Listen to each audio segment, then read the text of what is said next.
bisa ungkap dan tetapkan tersangka.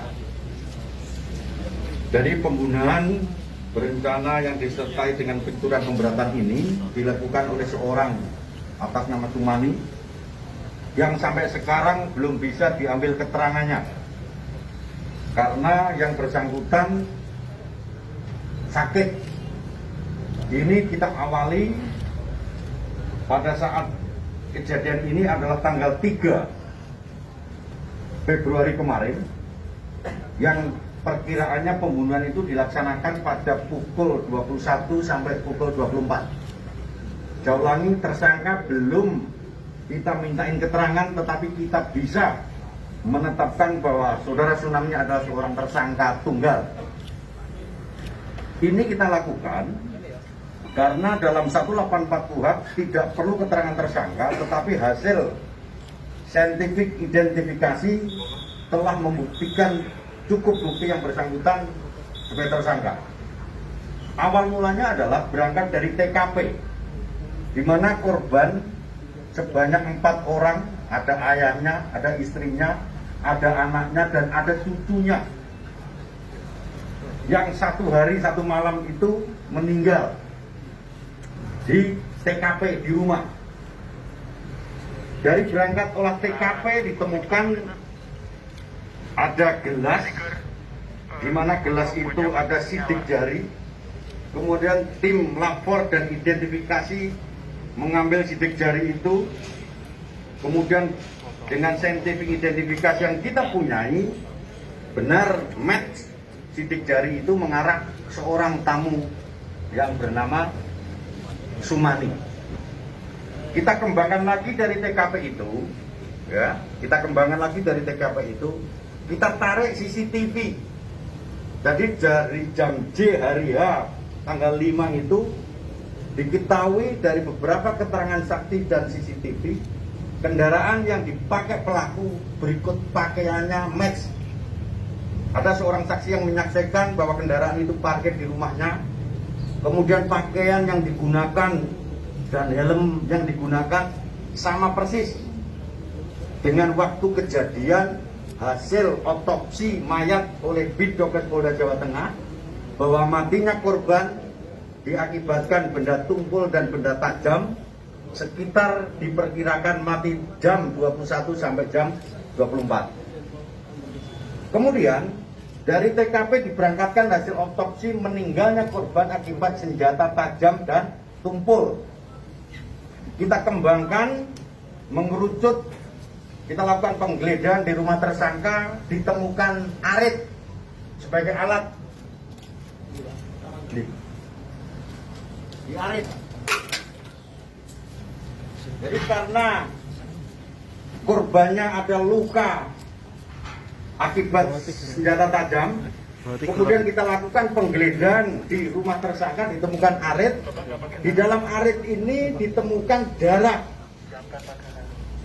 Jadi darah hasil lapor yang kita punyai di arit ini identik dengan darah korban istrinya, yaitu saudari Purwati. Kemudian di samping arit, tersangka kita kembangkan lagi di kuku tersangka, kemudian di kunci kontak tersangka ada darah juga yang identik dengan darah korban. Jadi ini sudah mengerucut terkait dengan pembuktian. Kemudian tersangka masih ulangi, para penyidik kita dari Satreskrim Polres Rembang berikut di BK Polda, kita kembangkan lagi di TKP untuk memperjelas terkait terang tindak pidananya. Ditemukan perhiasan di rumah tersangka. Jadi perhiasannya adalah ditemukan perhiasan di rumah tersangka, diantaranya adalah gelang, kemudian cincin, anting. Di anting ditemukan darah yang identik dengan putrinya. Di anting ini di rumah tersangka ini. Kemudian cincin identik darahnya dengan ibunya. Artinya sudah match bahwa yang bersangkutan mengambil dengan paksa, mencuri dengan paksa pada saat pelaku melakukan upaya paksa terkait dengan pembunuhan, kemudian dibawa pulang dan ditemukan di TKP rumah tersangka. Kemudian, kenapa yang sampai sekarang belum kita lakukan pemeriksaan? Dari tanggal 3 itu malam itu ada beberapa tamu, kemudian mengerucut seorang tamu. Tanggal 4 seorang saksi jam 6.00 itu berangkat ke rumahnya, diketahui banyak mayat atau keluarganya sudah meninggal. Kemudian tanggal 5 kita lakukan pengembangan. Pada saat tanggal 5 bahwa gelas identik, rupanya tersangka sudah merasa bahwa dia nanti akan ditangkap, sehingga berupaya untuk bunuh diri. Entah bunuh diri apa enggak, yang jelas keterangan medis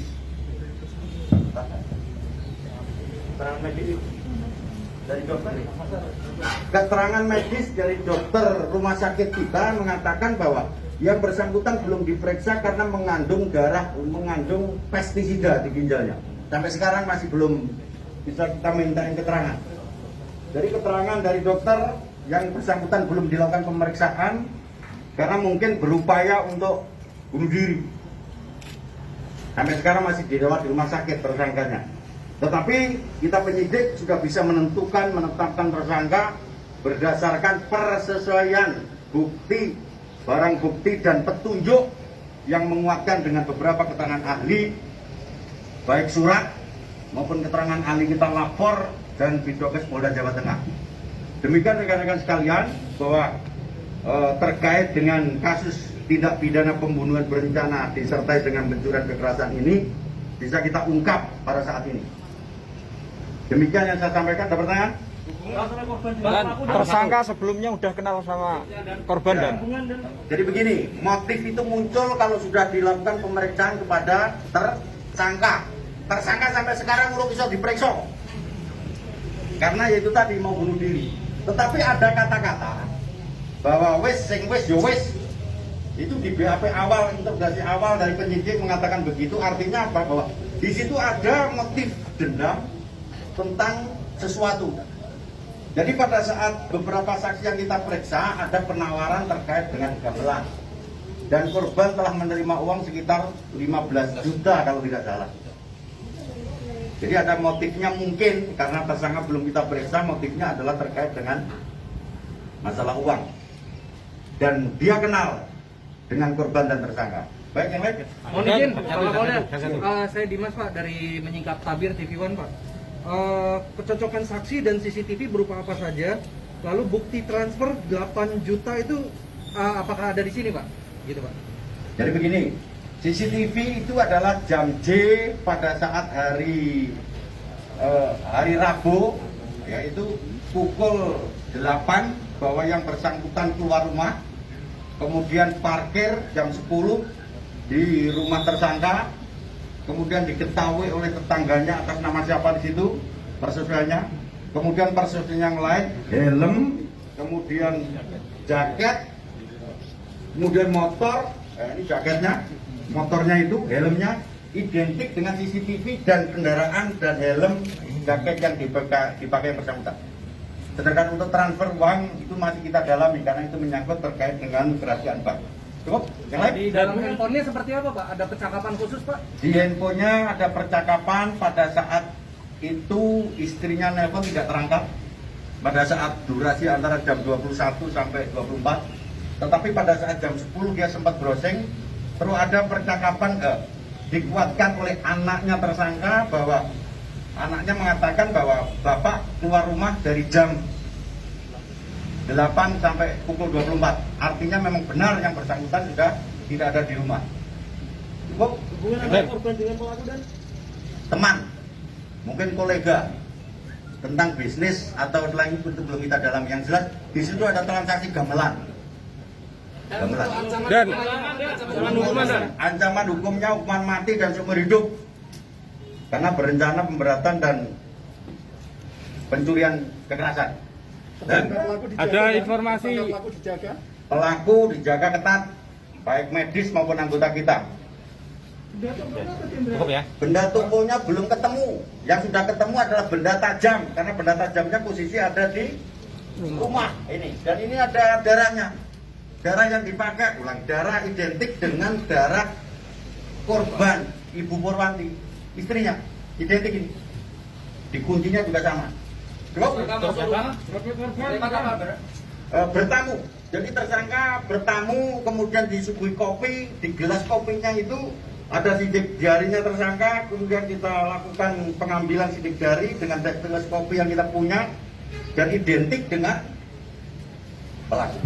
Oke, jelas ya? Cukup ya, cukup ya. Itu posisi korban masih itu ya, Mas. Belum tidur gitu. Sudah tidur. Terus tunggu. Nah itu nanti kalau dia sudah sadar kita periksa akan tahu. Oh, bisa diperiksa. Cukup ya, teman-teman ya. Oke. Cukup ya, cukup ya. Makasih. Oke, terima kasih. Cukup ya. Terima kasih. Terus rekan-rekan wartawan jangan lupa ada pesan untuk tetap protokol kesehatan. Siap. Diberikan edukasi.